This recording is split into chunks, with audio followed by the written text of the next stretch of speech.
오늘은 시편 108편의 말씀입니다.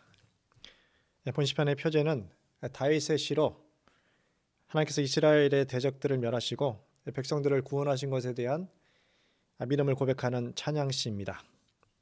그런데 이 시편은 원문 그대로의 다윗의 시라기보다는 다윗 후대의 익명의 편집자가 각기 전혀 다른 저작 배경을 지닌 다윗의 두 편의 시를 일부분의 발췌를 통해서 하나로 편집한 혼합시의 형태를 취하고 있습니다. 두 편을 하나로 묶은 시편은 여러 편이 있습니다. 또 한 편의 시를 두 편으로 나눈 이러한 시도 존재합니다. 그런데 이렇게 일부분의 이 발췌를 통해서 하나로 편집한 혼합시의 형태를 취하고 있는 것은 이 시편이 유일하다라고 볼 수 있습니다. 이 발췌한 두 편의 시들은 바로 다윗이 이스라엘의 왕으로 즉위하기 이전에 그가 도피 생활 중에 사울에게 죽임을 당하는 박해를 당하는 순간에 굴에 피신하였을 때 지었던 시편 57편의 시입니다.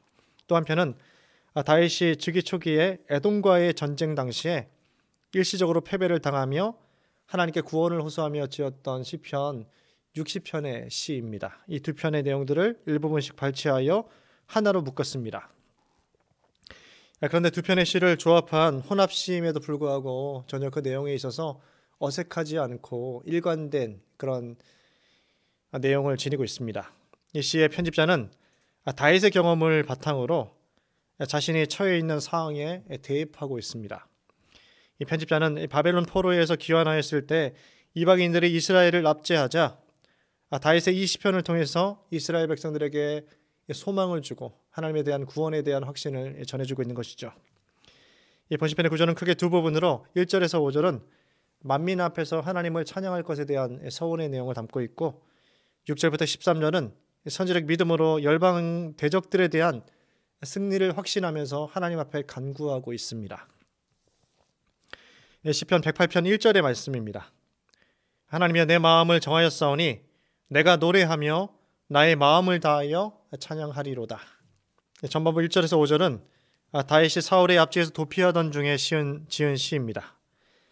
시편 57편 7절에서는 내 마음이 확정되었고 확정되었사오니라고 하면서 같은 내용을 두 번 반복하였다라면 본절에서는 이 내용이 내 마음을 정하였사오니라고 한 번 나오고 있습니다.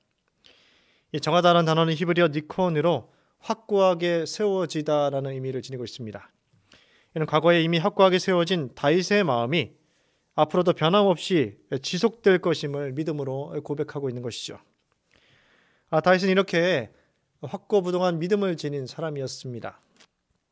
다윗은 삶의 중요한 신앙적인 가치들을 정립하고 또 확실하게 결심한 바가 있다라면 어떤 사건과 역경이 다가온다 할지라도 그 결심이 꺾이지 않고 요동하지 않는 믿음을 강력하게 고백하면서 삶을 살아왔던 인물입니다. 이것은 모든 상황, 즉 긍정적인 형편과 부정적인 형편을 다 받아들이겠다라는 자족하는 마음에서 비롯된 것이죠.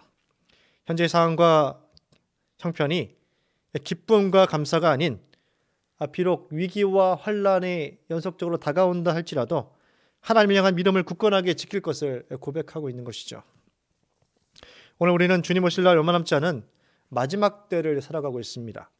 첫째, 기근과 굶주림, 전쟁에 대한 소문을 듣고 있습니다. 또 강력한 바이러스로 인한 전염병의 실체를 우리 눈앞에 목도하고 있습니다. 바로 이럴 때 시인과 같은 믿음의 고백과 그 믿음으로 현실을 살아내는 신앙적인 실천이 뒤따라야 하겠습니다. 시인의 마음과 같이 하나님을 향한 한결같은 믿음을 소유하시는 사랑하는 서울교회 성도들 되시기를 간절히 소원합니다. 이 평행 본문인 시편 57편에서는 나오지 않지만 오늘 본문 1절에서 나의 마음을 다하여라는 표현이 등장하고 있습니다. 이 카바드라는 단어가 마음, 심령으로 쓰이고 있습니다. 이는 부모를 공경하다라는 이 단어에서 공경하다라는 의미와 동일한 것이죠. 이것은 무겁게 하다, 또 삶의 무거운 짐으로 여기다라는 의미를 포함하고 있는데 이 부모를 공경하지 않고 존중히 여기지 않으면 인생의 무거운 짐으로 돌아온다라는 의미로 사용되었습니다. 즉 마음과 내면을 무겁게 하다, 중량감을 지니다라는 의미를 갖고 있는 것이죠. 인간이 지닌 영과 혼과 육 중에서 마음과 심령이 가장 중요하며 또한 중량감 있는 표현으로 여겨지고 있습니다. 그래서 인간의 내면의 마음과 심령과 영혼을 외면의 육체보다 더 중요하게 생각했던 히브리인들의 의식을 살펴볼 수 있는 것이죠. 우선순위의 문제에 있어서 외면 세계보다 내면 세계를 더욱더 중요시 여기고 있습니다. 우리 역시 삶 가운데 우리의 내면 세계와 마음을 점검하면서 이것을 주님과 교제함을 통해서 외면 세계에 분주하고 복잡하고 두려운 사항을 헤쳐나가는 지혜를 배워야 하겠습니다. 시편 108편 5절의 말씀, 하나님이여 주는 하늘 위에 높이 들리시며 주의 영광이 온 땅에서 높임 받으시기를 원하나이다. 여기서도 앞에 쓰인 마음을 나타냈던 단어 카바드가 사용되고 있습니다. 바로 주의 영광이란 표현에서 이 영광이란 단어가 이 카바드란 단어가 쓰이고 있습니다. 이 시편 기자는 언어적인 유의를 사용하고 있는 것이죠. 앞에 마음으로 사용되었던 단어가 뒤에서는 영광으로 번역되고 있습니다. 이것은 바로 하나님의 위엄과 고귀함을 강조하는 표현입니다. 즉 마음을 다하여 주님을 존중히 여기는 인생에게 하나님은 당신의 찬란한 영광의 복을 허락해 주시겠다라는 것을 암시해 주고 있는 것이죠. 후반부 6절부터 13절까지는 시편 60편 5절에서 12절의 그 내용들을 반복하고 있습니다. 시편 60편은 에돔과의 전쟁에서 일시적으로 패배하였던 다윗이 하나님 앞에 간구함을 통해서 승리를 거둔 그 내용을 바탕으로 쓰여진 시입니다. 시편 108편 7절의 말씀입니다. 하나님이 그의 성소에서 말씀하시되 내가 기뻐하리라. 내가 세겜을 나누며 숫꽃 골짜기를 측량하리라. 그의 성소라는 표현이 시편 108편 7절에 사용되고 있는데 이 동일한 이 본문이었던 평행 본문인 시편 60편에서는 이 성소라는 표현을 그 거룩하심으로 말씀하시다라는 이 단어를 쓰고 있습니다. 하나님께서 구별되게 직접 이스라엘을 향해서 직접 화법으로 말씀하셨다라는 것으로 쓰이고 있는 것이죠. 이는 제한적이고 유한하며 가변적인 피조물과 구별되는 거룩하신 하나님께서 당신의 임재를 백성 가운데 드러내셨다라는 의미입니다.